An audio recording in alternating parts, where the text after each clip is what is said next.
And also, I have the advantage of I know this mix, so I might be saying some things that might be hard to hear, but they are there. So typically I would start, I would decide, all right, how loud do I want this to be? So I might start with my limiter stage, and I'm going to bring up the volume. When Jonathan Weiner was doing he did 2 mastering demos here on Thursday and Friday with Ozone 5, and as he mentioned, yes, using the limiter will make it louder, but make sure it sounds better too. So in keeping with that, we have this option here to automatically match effective gain. And what that basically does, when I disable my limiter, it bumps up the volume, so I can actually hear the effect my limiter is having without having to get over the fact that it's louder. So I'll turn that on, and I'll use IRC3. Let's get some music happening. Cool.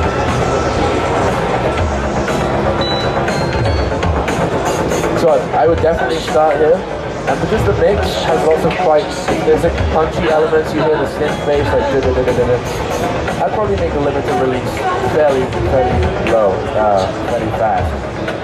And I happen to like how using stereo link on this mix sound. I wonder if we'll be able to hear it, but it does actually increase what I perceive the width to be. I don't know if anyone heard the difference there.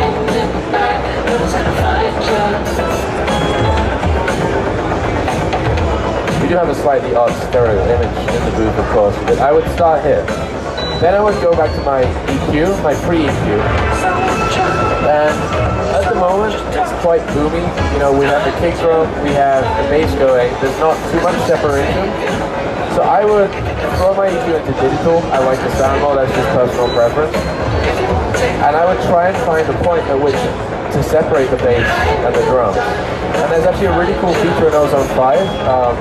It's called Alt Click to Solo. I'm holding down the Alt key and I'm clicking, and now using the mouse wheel, I can make this window wider or thinner, and I can use it to find exactly where I want to drop this guy. So that is where my boom is, I think. If I double click, I can drop this guy in. I might even, I might give it a little reverb. Reverb is kind of controversial in mastering. Some people use it, some people don't. Sometimes you have to use it and it is very useful. I might give it a very short reverb, a very small amount, and increase the width, throw that out wide. And because it is quite boomy, I would take this off. I would roll off some of the low end. And now I would go to my harmonic exciter. See if it works this time. Aha, that's what I was going to show you. So everyone see what happened? I right-clicked on Learn, and it's now listening to the song in real time, making the best possible guess as to where the crossover should fall. And I could tweak that if I so wish. I'm going to delay my bass band by a little bit. I'll tell you why I do that, and that's another thing about personal preference. I find the bass frequencies being slower. I like to delay them sometimes, and it tightens everything up.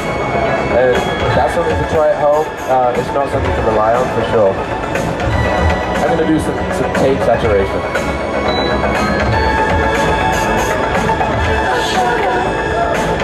So if I turn my harmonic exciter off,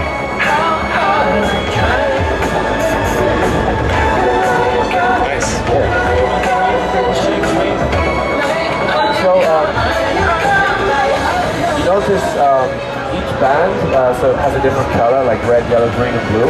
So my red band is the very lowest band. It's the band where all my bass frequencies are. If I solo this guy, that's all that band represents. And it's just a matter of personal preference, but by delaying everything in that band by 1 millisecond, or anywhere around that area, I find it actually tightens the whole mix up, because I'm hearing the higher frequencies before I'm hearing them. It's not something to do all the time, but it is a little trick that I like here and there, and it's something I do on this mix specifically. I'll probably use some single band compression, remove those guys,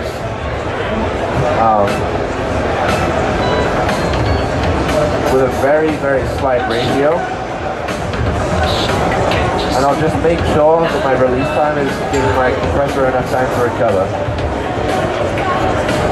And I mentioned earlier, I like using the film filter because I can adjust the curve to make sure my compressor isn't hearing too many low frequencies, but it is hearing a lot of the high frequencies, so it's not going to start pumping, because we had a lot of bass present in this mix.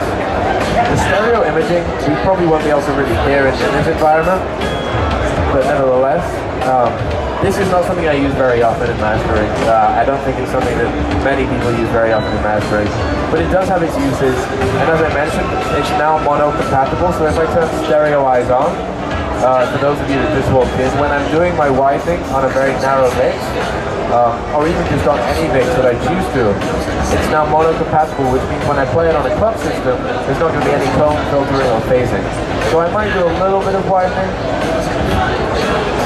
And then lastly, on the way out, I might just give everything a little lift in the high end, because I have put it through some compression and some limiting. I might check out the meter bridge, move this guy out here.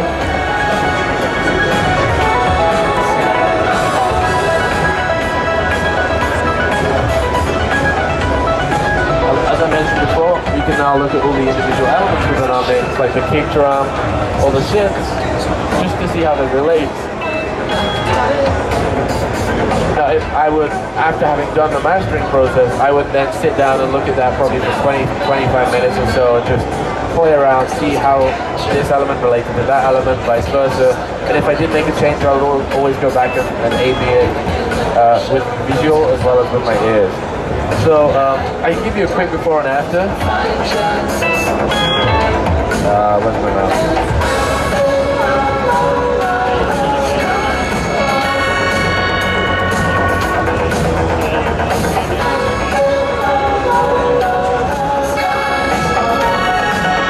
So what I really tried to do with this master is just make it sparkle a little bit more, a little bit brighter, increase the punchiness at the low end, which actually I could also do by doing this.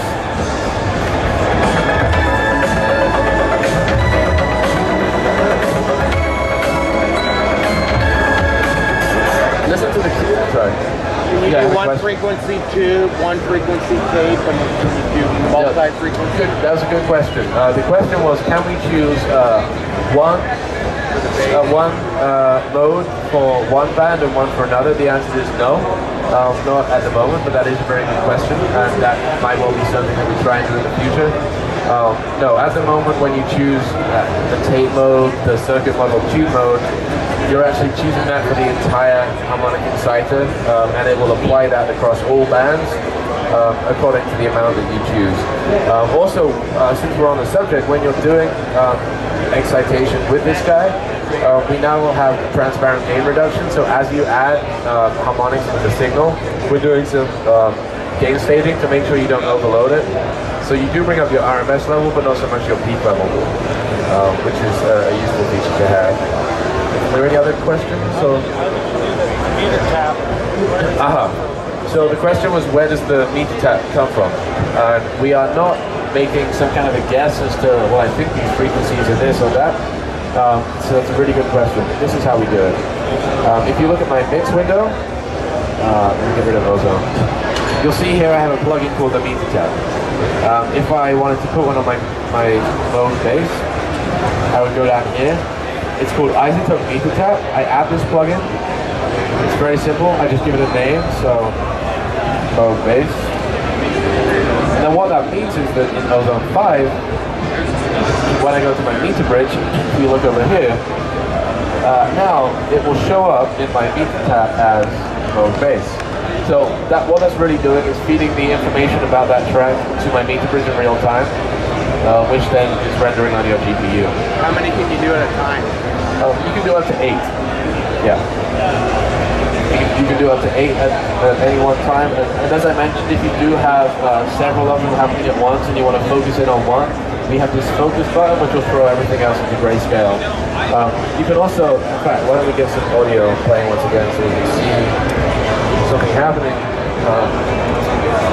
Oops.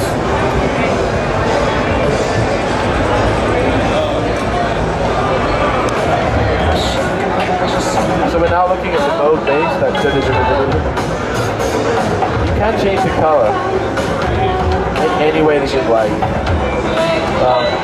When you first open the meter bridge, it probably will be using the RX color defaults, the blue and the orange. If I bring up my options, there are several color presets of the Ozone, the RX. And then for those of you that have worked in Audition, we include some very similar looking FFT colors there. So.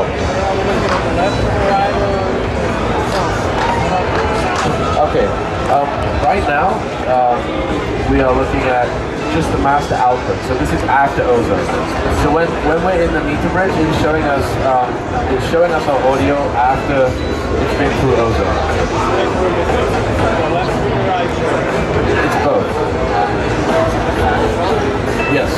Yes, it is. So the question was, are we showing the left channel, the right channel, or is this sum? So this is the stereo master. And it's by time, frequency, and amplitude, and yes, the answer is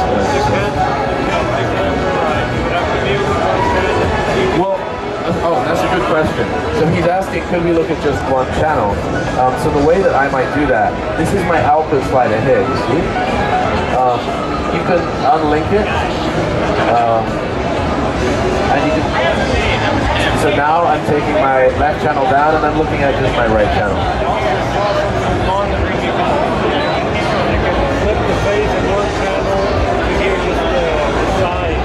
Yes. Yes. So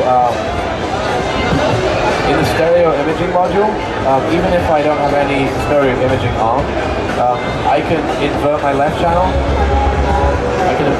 Oh, yeah. Yes, and I can also sum to mono. And I have a correlation trace which tells me if I'm mono-compatible or not. So for instance, if I invert left right now, and the only reason that sounds weird is because of how we're doing the crossover with the amplifier and the sub, but you can see now, I'm getting some offset. You can also swap the left and the right channel, but yeah, this is how you would sum to mono. Yes. Yes.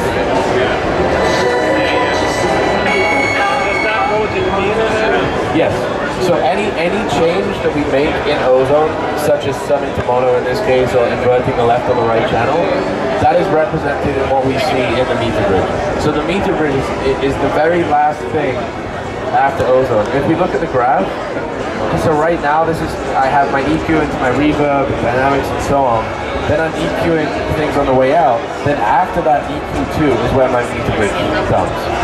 So if you do want to look at your mix in mono, just sum it to mono in the imaging module, and then you'll be looking at the mono feed inside the meter bridge. So with Ozone 5 advanced, yes. You get Ozone dot application that runs on its own? No, that's a good question though. So Ozone 5 and Ozone 5 Advanced, they're not standalone. They are a plugin. It is AU, it is PST, and it's something you could use inside your DAW, be it Pro Tools, Logic, Waveburner. Well, have you Peak? You could use it in inside of RX, in fact, another one of our products. How did you bring it forward? Okay, yes. So the way I'm doing that is that in my mix, I have everything going to my master channel right here, and I would just go insert multi-channel plugin, and then I'll see Ozone 5 here. Now the interesting thing is, because Ozone 5 does many things, it does imaging, it does EQ, it does dynamics, you'll actually see it in every list, but it's the same thing. You could also just select an independent module if that's all you wanted. You know, if there's another plugin that you like to use as well, and you might just want to combine it with one of ours, you can do that too. So you would just go to Insert Plugin, you'd find Ozone 5, you'd select it, and then what pops up is this, and then if you want the meter bridge, it's this button right here.